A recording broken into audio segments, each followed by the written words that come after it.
జాగ్రత్త తీసుకెళ్ళి నాన్నగారికి ఇవ్వు. సరే uncle. Right. Thank you uncle. ఏంటండి ఆ డబ్బులు ఎవరికి ఇచ్చారు? అదే మా ఫ్రెండ్ శ్రీను లేడు, వాడికి ఏదో అవసరం ఉంటే ఇచ్చాను. అదే ఎందుకు ఇచ్చారు? నా ఇష్టం, నా డబ్బులు. ఇప్పుడు ఏమైందని నన్ను క్వశ్చన్ చేస్తున్నావు? అలా కాదండి, మనకు కూడా ఖర్చులు ఉంటాయి కదా, మన అవసరాలకు వాళ్ళు ఇవ్వకుంటే. అవన్నీ నేను చూసుకుంటాను, పని చూసుకో. డేట్ ఎంత ఇవ్వాలా? 10వ తారీఖు. రెంట్ ఎప్పుడు ఇవ్వాలి నువ్వు నాకు? తారీఖు ఇవ్వాలి. ఎన్ని రోజులు డిలే అయింది? 10 రోజులు లేట్ అయింది. రెంట్ ఎప్పుడు ఇస్తావయ్యా నాకు నువ్వు అసలు? మరి 2-3 రోజుల్లో ఇచ్చేస్తానండి. ఛే!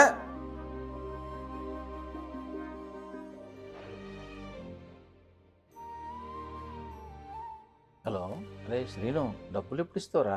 నీకు ముందే చెప్పినా కదరా, నీ పైసలు ఇంటికి 2 నెలలు పడుతుందని. నువ్వు ఊకి ఎన్నిసార్లు కాల్ చేస్తే నాకు ఇవ్వాలని ఆలోచన కూడా రాదు. అర్థమైందా?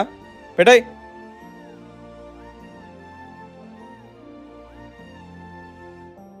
ఇంటి రెంట్ కట్టేసేయండి. ఈ డబ్బులు ఎక్కడి నుంచి వచ్చాయి? కొన్ని నేను దాచుకున్నవి, కొన్ని మా అన్నయ్య దగ్గర తీసుకున్నాను.